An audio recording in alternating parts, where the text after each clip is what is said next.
మనం బాపు నగరంలో ఇవాళ ఈ కాలువ పరిస్థితి మీరు అందరూ కూడా చూస్తున్నారు. విలేకరులందరూ కూడా ఎంత దారుణంగా ఉందో పరిస్థితి గమనించండి. ఇవాళ కూటమి ప్రభుత్వం వచ్చిన తర్వాత ఎక్కడ వర్కులు చేసినా ఇదే పరిస్థితి. అర్థమైందండి. ఎక్కడ వర్కులు చూసిన ఇదే పరిస్థితి. గత కాలంలో చూసాం, కొండంగుంట రోడ్డు పోశారు. ఎలా పోసారో మీకు తెలుసు. అర్థమైందండి. పోసిన వారానికి మొత్తం పెచ్చులను లేచిపోయినాయి. తిరువూరు రోడ్లో పోశారు. తిరువూరు రోడ్లో కూడా అదే పరిస్థితి. మళ్ళీ సెకండ్ వర్కులు చేస్తున్నారు. అంటే నెలల్లోనే ఇన్ని లక్షల గ్రాంట్ మేము కేటాయిస్తే మున్సిపాలిటీ నుంచి మరి కాంట్రాక్టర్లు అదే పరిస్థితి, మరి ఇంజనీరింగ్ సెక్షన్ డిపార్ట్మెంట్ ఇదే పరిస్థితి.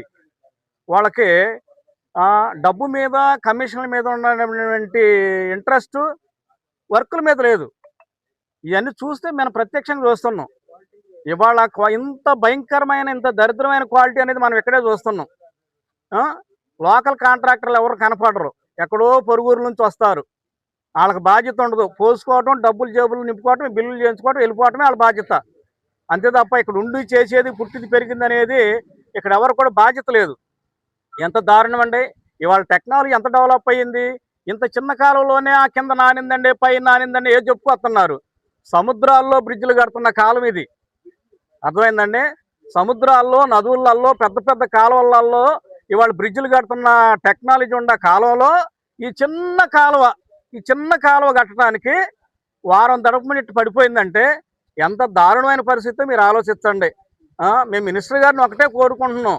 సార్, మీరు క్యాబినెట్ మినిస్టర్ గారు, అర్థమైందండి. మీరు సరే ఇక్కడ పోటీ చేస్తారా, నెక్స్ట్ ఎక్కడ పోటీ చేస్తారా అనేది తమరిష్టం.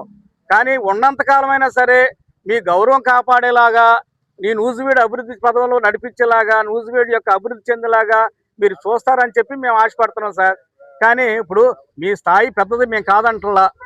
క్యాబినెట్ మినిస్టర్ అంటే మీరు ఆంధ్రప్రదేశ్ మొత్తం చూడాలి, నూజివీడు ఒకటే కాదు. కాకపోతే నూజివీడు ప్రజలు మిమ్మల్ని గెలిపించారు. మిమ్మల్ని గెలిపించి ఇవాళ నూజివీడుకి మినిస్టర్ వచ్చిందంటే మేము చాలా సంతోషపడుతున్నాం, క్యాబినెట్ మినిస్టర్ వచ్చిందంటే. కానీ గెలిపించిన చోటే ఇటువంటి పరిస్థితులు ఎదుర్కొంటున్నారు. మీరు చూస్తూనే ఉన్నారు. కొండంగుంట రోడ్డు చూశారు, తిరువూరు రోడ్డు చూశారు, మిగతా రోడ్లు చూస్తున్నారు, ఇప్పుడు ప్రస్తుతం జరిగిన ఈ సంఘటనలు చూస్తున్నారు. ఇవన్నిటి కూడా మేము వినిపించుకుంటున్నాం. ఏదైనా ఇటువంటి అవకతవకలు చేసే కాంట్రాక్టర్లను కొంచెం తప్పించండి సార్.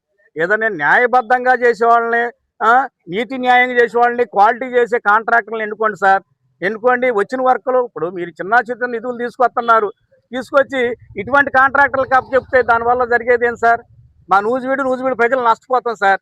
భవిష్యత్తు కాలంలో ఇవాళ ఈ కాలు వేశారంటే దాదాపు మళ్ళీ 15-20 సంవత్సరాల వరకు దీని ముఖం చూడరు సార్.